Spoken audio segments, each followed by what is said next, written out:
হাসিনাকে ক্ষমতায় বসানোর জন্য যা করা দরকার সবকিছু করতে হবে এবং দরকার হলে বাংলাদেশকে সিকিম বানিয়ে ফেলতে হবে। তোমরা যতক্ষণ পর্যন্ত তোমাদের চিন্তা চেতনায় কর্মে আমার রাসূলকে অনুসরণ করতে না পারবে। প্রিয় বন্ধুরা, আমরা আজকে কথা বলবো প্রখ্যাত সাংবাদিক, যাকে আমরা অনেকেই সম্মান করি, বয়সে খুব বেশি নয়, তারুণ্য উদ্দীপ্ত সাংবাদিক ইলিয়াস হোসেন। তার বিভিন্ন ভিডিওগুলো আমরা গুরুত্ব সহকারে দেখতাম এবং সেগুলো অনেক বেশি মূল্যায়ন করতাম, গুরুত্ব দিতাম, সেগুলো নিয়ে আমরা ভাবতাম। কিন্তু তার একটি ভিডিও থেকে সমস্ত ভিডিওগুলোর প্রতি আমাদের, বা বিশেষ করে যদি আমার কথাও বলি, আমার আস্থা বা ভরসা নষ্ট হয়ে গেছে। হ্যাঁ, আমি প্রথমেই যে ভিডিওটির অংশ বিশেষ দেখিয়েছি, গোলাম মাওলা রনিকে নিয়ে যে ভিডিওটি বানিয়েছেন প্রখ্যাত সাংবাদিক ইলিয়াস হোসেন, পুরো ভিডিওর সময়টুকুই আমার কাছে মনে হয়েছে একটা ফালতু সময় নষ্ট করেছেন উনি, এবং প্রত্যেকটি কথাই তার অযৌক্তিক এবং অবাস্তবসম্মত। এবং আমার কাছে মনে হয়েছে যে গ্রামের যেই মানুষগুলো ওই যে সিনেমা দেখলে কি অভিনয় দেখে কেঁদে ফেলে, তাদের জন্য এই ভিডিওটি উপযুক্ত। যারা মিনিমাম সচেতনতা বোধ রাখে, বাংলাদেশ নিয়ে খবরাখবর রাখে, গোলাম মাওলা রনি সম্বন্ধে খবরাখবর রাখে, তারা আসলে এই ভিডিওর মধ্যে তেমন কিছু আছে বা ইলিয়াস হোসেন তেমন কোনো গুরুত্ব বা তথ্য দিয়েছেন বলে মনে করছে না। বরং এতটুকুই মনে হয়েছে ইলিয়াস হোসেন পুরোটাই ব্যক্তিরোষে এই ভিডিওটি চাপিয়ে দিয়েছেন গোলাম মাওলা রনির উপর, বিশেষত পুরো বাংলাদেশের দর্শকদের উপর। আর যদি আরো বিশেষভাবে বলি, তো তার ভিডিওকে যারা বিশ্বাস করতো বা আস্থা নিত বা শুনতো গুরুত্ব সহকারে, তাদের উপর। এতে করে আমার কাছে মনে হয়েছে তার ভিডিওর গ্রহণযোগ্যতা নষ্ট হয়েছে। চলুন আমরা আসলে একটু দেখে আসি। 57 পেরিয়ে 58-তে পা দিতে চলা এই স্বঘোষিত রাজনীতিবিদ এখন পর্যন্ত সিদ্ধান্ত নিতে পারেনি সে আসলে কোন দলের রাজনৈতিক মতাদর্শে। যখন যেখানে সুবিধা পেয়েছে রনি সেখানে মুখ লাগিয়েছে, কিন্তু যেখানে মুখ লাগিয়েছে সেখানেই দুর্গন্ধ ছড়িয়েছে, যে কারণে তার মুখ যেখানে লাগিয়েছে সেখান থেকেই তাকে অসম্মানজনকভাবে ভাগিয়েছে। কোথা থেকে তাকে অসম্মানজনকভাবে ভাগিয়েছে প্রমাণ দিন তো। প্রথিতযশা সাংবাদিক ইলিয়াস হোসেন, আপনাকে বলছি, আপনার প্রতি সম্মান ছিল, এখন একটু কমেছে, তারপরও বলছি আছে। আর আপনাকে সম্মানের সহিত জানতে চাচ্ছি, কোথায় এই গোলাম মাওলা রনি মুখ লাগালো আর তাকে অসম্মানের সঙ্গে বিতাড়িত করা হয়েছে? আমি আপনার জন্য জানাচ্ছি, কোথাও থেকে তাকে অসম্মানের সঙ্গে বিতাড়িত করা হয়নি। বোবার যেমন কোনো সূত্র নেই, গোলাম মাওলা রনিরও সুনির্দিষ্ট কোনো রাজনৈতিক প্রতিপক্ষ নেই। জি ইলিয়াস হোসেন, আপনার জ্ঞানের কমতি রয়েছে। আপনি গোলাম মাওলা রনি না বলে গোলাম ময়লা রনি বললেন। এতে কিন্তু আপনি গোলাম মাওলা রনিকে অপমান করলেন না, স্বয়ং সৃষ্টিকর্তাকে আপনি অপমান করলেন। হয়তো এই বিষয়ে আপনার ন্যূনতম ধারণা বা সেন্স বা জ্ঞান নেই বলে আপনি এইভাবে উপমা দিলেন। আপনার এইভাবে উপমা দেওয়া আপনারই অজ্ঞতার পরিচয়ক বটে। কখনো বিএনপি, কখনো আওয়ামী লীগ, কখনো জামায়াত, আবার কখনো এনটি জামায়াত, এই যেন একই অঙ্গে বহু রূপ, যে কারণে কারোর সাথে তার তেমন কোনো বিরোধ নেই, আবার বন্ধুত্ব ভেঙে যায় সুদীর্ঘ হবার আগেই। তাহলে আপনার কথা অনুযায়ী কি, যে আওয়ামী লীগ যখন করবে কিংবা বিএনপি যখন করবে, তখন আওয়ামী লীগ দোষ করুক গুণ করুক সে সবকিছুই সাপোর্ট দিয়ে যাবে, বিএনপি দোষ করুক আর গুণ করুক সবকিছু সাপোর্ট দিয়ে যাবে? আপনার কথা অনুযায়ী তো সেরকমই বোঝাচ্ছে। আমি তো মনে করি, বা আমাদের কাছে যেটা মনে হয়েছে, গোলাম মাওলা রনি বিএনপি করুক আর আওয়ামী লীগ করুক, তার বুকের পাটা রয়েছে বলেই সে আওয়ামী লীগ করলেও আওয়ামী লীগের দোষ ধরতে পেরেছে, বিএনপি করার সময়ও তার সেই গ্রহণযোগ্যতা রয়েছে, সেই পুরুষ যেই বিএনপির দুর্নামগুলো কিংবা যথার্থ যেগুলো সমালোচনা সেগুলো সে করতে পেরেছে, যেটা অনেকেই বিএনপি করে, বা অনেকেই বলবো কেন, বিশেষত বেশিরভাগ বিএনপি নেতারই এইরকম করার দুঃসাহস বা সাহস নেই। জন্ম থেকেই চলতে থাকা রনিকে বাংলাদেশের নিষ্ঠুর রাজনৈতিক দলগুলো উষ্ঠা লাথির উপরে রেখেছে। যখন যার প্রয়োজন হয়েছে গরিবের সুন্দরী বউয়ের মতো কাছে লেগেছে না। হ্যাঁ, আরেকটু শুনি আপনার কথা। আবার পরক্ষণেই বিছানা থেকে পাছায় লাথি দিয়ে খাটের নিচে ফেলেছে। বাংলাদেশ আওয়ামী লীগ। আচ্ছা, আপনার শব্দচয়ন এতটা নিকৃষ্ট কেন? আমি আপনাকে বলি, আপনার এই উপমার রেস ধরে যদি আমি বলি, গরিবের সুন্দরী বধূ না, সুপুরুষ, স্মার্ট, যোগ্যতা সম্পন্ন পুরুষকে অন্যান্য বউগুলো, সুন্দরী মেয়েগুলো, বড়লোকের মেয়েগুলো, যোগ্যতা সম্পন্ন মেয়েগুলো, গরিবের মেয়েগুলো, সব ধরনের মেয়েগুলো তাকে পাওয়ার জন্য বিভিন্ন সময় ব্যতিব্যস্ত থেকেছে, বরং সেই গ্রহণ করেছে কোন মেয়েটার কাছে, কোন মেয়েটাকে কখন সে বউ বানাবে। চলুন আরো শুনে আসি।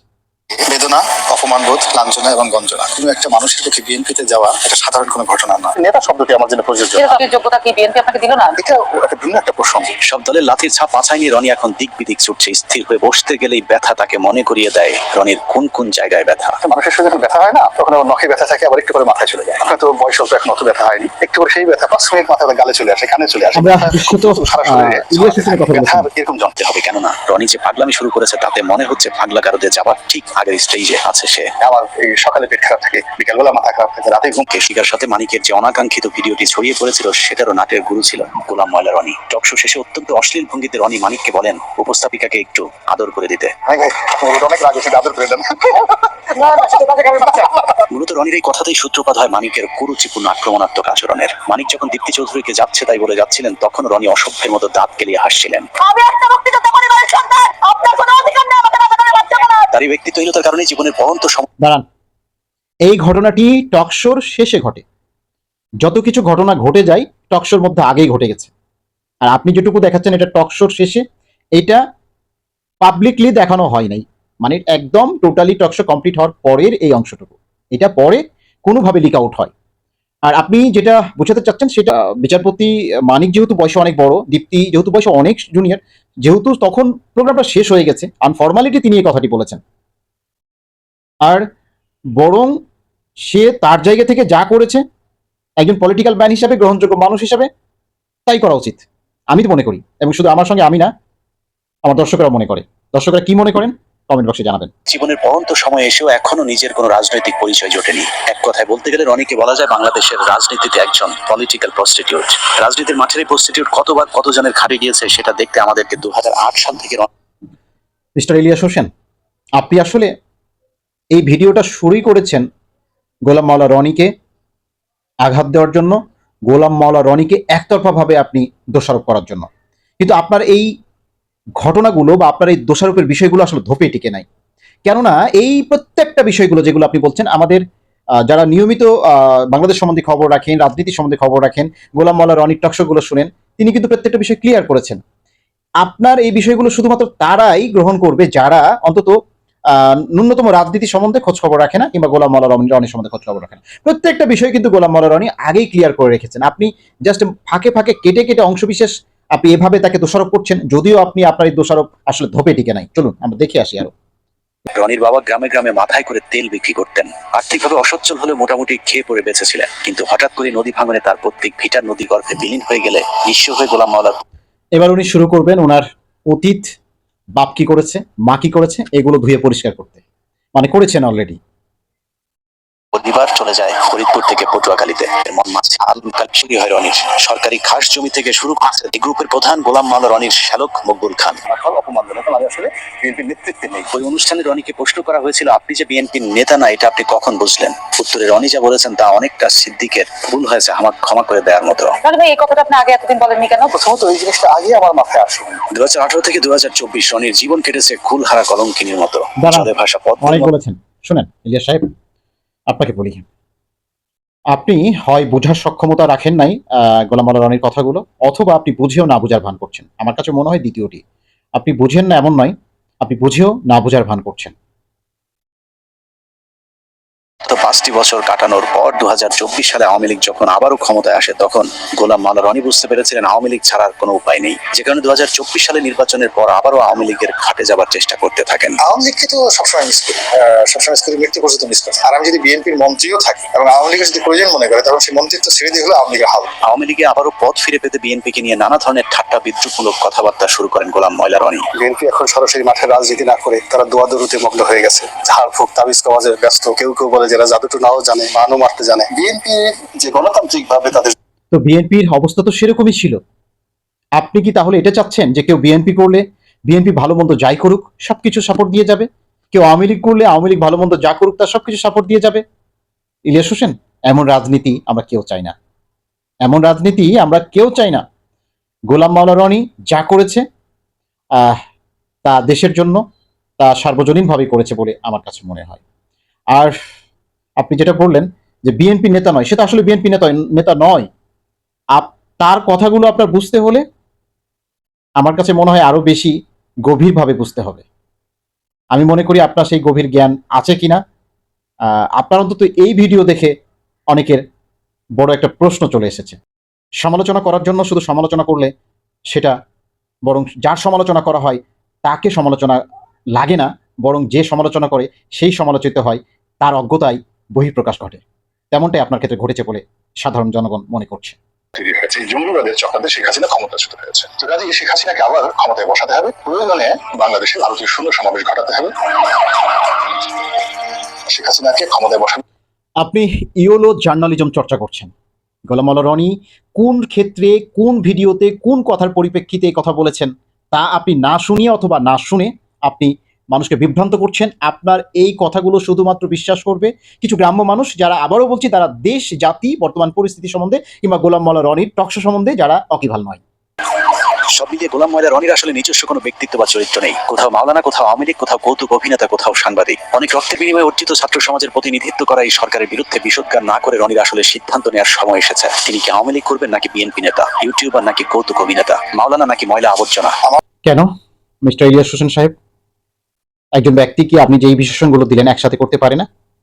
নাকি আপনার মতো বিদেশে পালিয়ে গিয়ে বড় বড় কথা বলবে আর ট্যাক্সি চালাবে?